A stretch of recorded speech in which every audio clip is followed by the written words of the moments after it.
नमस्कार, आप देख रहे हैं डॉक्टर साहिब आपके साथ मैं हूं मुस्कान। दर्शकों, आज के इस एपिसोड में हम बात करेंगे कब्जियत के बारे में, जिसे हम कॉन्स्टिपेशन भी कहते हैं। हम कई बार ऐसा देखते हैं कि बहुत सारे लोगों को स्टूल करने में दिक्कत आती है और कई बार वो इससे काफ़ी दिनों तक जूझ रहे होते हैं और उन्हें समझ नहीं आ पाता कि ऐसी स्थिति में करना क्या है, किन चीज़ों से बचना है। आज इससे पे हम खास बातचीत करेंगे और इससे पे खास बातचीत करने के लिए आज हमारे साथ मौजूद है डॉक्टर धीरज कुमार। आपको बता दें कि बिहार के जाने माने गैस्ट्रोलॉजिस्ट हैं और साथ ही साथ आपको बता दें कि असिस्टेंट प्रोफेसर हैं gastro department Patna medical college में। सर नमस्कार, बहुत बहुत स्वागत है जी आपका। नमस्ते मुस्कान जी।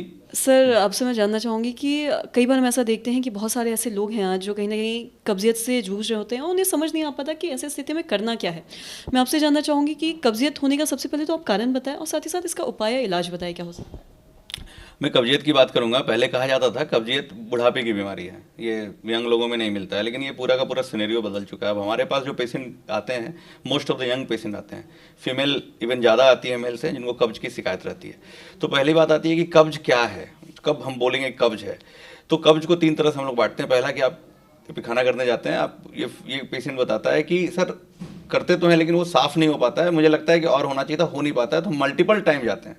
तो बहुत बार वो कंफ्यूज रहते हैं कि डायरिया हो रखा है, मुझे बार बार पैखाना हो रहा है। इवन डॉक्टर भी कंफ्यूज कर जाते हैं कि 5 बार पैखाना मतलब डायरिया। ये 5 बार पैखाना डायरिया नहीं होता है, एक्चुअली वो डिफिकेटरी डिजॉर्डर नाम की बीमारी से ग्रसित होते हैं, जिसमें पैखाना साफ नहीं हो रहा होता है। तो एक तो ये हो गई। दूसरी होती है कि पैखाना हो ही नहीं रहा, 4 दिन 5 दिन के बाद वो छठी बार जा रहे हैं, उसको स्लो ट्रांजिट कॉन्स्टिपेशन भी बोलते हैं, मतलब पैखाना होना ही नहीं, सेंसेशन ही नहीं होना। तीसरी जो चीज़ें होती हैं कि कड़ा पैखाना होना, जोर लगाना पड़ रहा है और समस्या हो रही है करते समय। कभी कभी कड़ा पैखाने के कारण खून भी आने लगता है, और ये कब्ज वाले मरीज बहुत बार खून भी बताते हैं पैखाने के बाद आता है, जिनमें बहुत बार इंटरनल हेमोरॉइड या एक्सटर्नल हेमोरॉइड मतलब बवासीर भी डेवलप कर जाता है। तो ये कब्ज, जैसा मुस्कान जी ने पूछा था क्यों होता क्यों है, तो कब्ज के लिए बहुत सारी बीमारियां हैं, पहले उसको हम लोग रूल आउट करते हैं, जिसमें 5 से 7% लोग इस बीमारी के कारण कब्ज की समस्या से ग्रसित रहते हैं। जैसे थायराइड की कमी हो जाना, हाइपोथायराइडिज्म, कब्जियत उसमें होता है। दूसरा होता है डायबिटीज वाले पेशेंट में भी कब्जियत की सब तकलीफ होती है।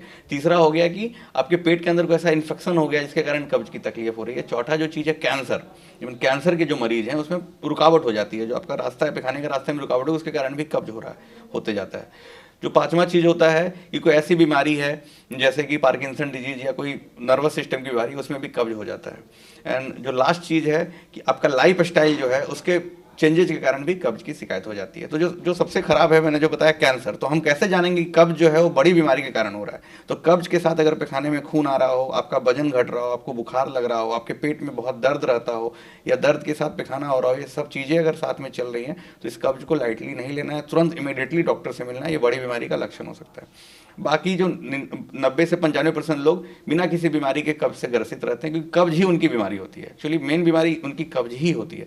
तो ये कब्ज होता क्यों है, तो बहुत बार हम बताते हैं कि बचपन से कब्ज तो है नहीं आपको, आपका कब्ज जब डेवलप हुआ तो कहीं ना कहीं आपका लाइफ स्टाइल चेंजेज होना शुरू होता है। जैसे सीडेंटरी लाइफ स्टाइल, आप बहुत देर बैठे रहते हैं, आपका एक्टिविटी बहुत कम है, क्योंकि आपका पेट का भी चाल चलने के लिए आपको भी चलना पड़ता है। दूसरा होता है आपके खाने पीने में चेंजेज आ गया, बहुत फैट वाला डाइट ले रहे हैं। जितना 3 होता है खाने में, 3 चीज़ होती है, प्रोटीन, कार्बोहाइड्रेट एंड फैट। अब कार्बोहाइड्रेट एंड फैट ज़्यादा लीजिएगा तो उससे कब्ज होगा, प्रोटीन रिच डाइट से कब्ज कम होगा। तो आपको ये ध्यान देना है कि हमारे खाने में तेल कम हो, बसा का मात्रा कम हो, ऐसी चीज़ें ना खाएं जिसमें बसा ज़्यादा हो। और जो तीसरी चीज़ होती है, पानी का सेवन बहुत कम होने से भी कब्ज की समस्या होनी शुरू हो जाती है। तो पानी बहुत पीना है, कम से कम 3 से 4, 4 से 5 लीटर पानी पीना चाहिए।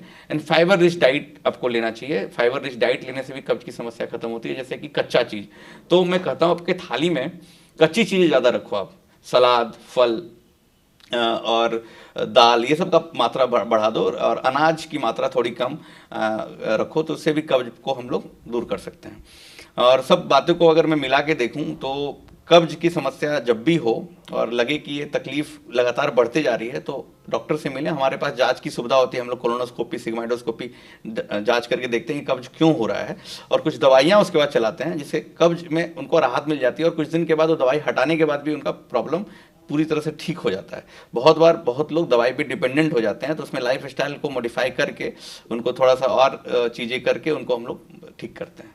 जी सर, बहुत बहुत शुक्रिया तमाम जानकारी देने के लिए। तो आशा करते हैं दर्शकों कि आप भी समझ पाए होंगे कि कब्जियत का मेन कारण क्या है, मुख्य कारण क्या है, और साथ ही साथ अगर किसी को हो जाता है तो किन चीज़ों से बचना है, क्या खाने से बचना है। जैसा कि डॉक्टर साहब ने बताया कि आपको हरा सब्जी ज़्यादा खाना है और कच्चे चीज़ ज़्यादा खाने हैं, अनाज कम खाना है। तो आशा करते हैं दर्शकों की जो तमाम जानकारी है आपके लाभदायक रही हो। तो आज की इस वीडियो में इतना ही। अगर आपने अब तक हमारे चैनल को सब्सक्राइब नहीं किया तो तुरंत कर ले, साथ ही हमारे फेसबुक पेज को लाइक करें। वीडियो देखने के लिए आपका धन्यवाद।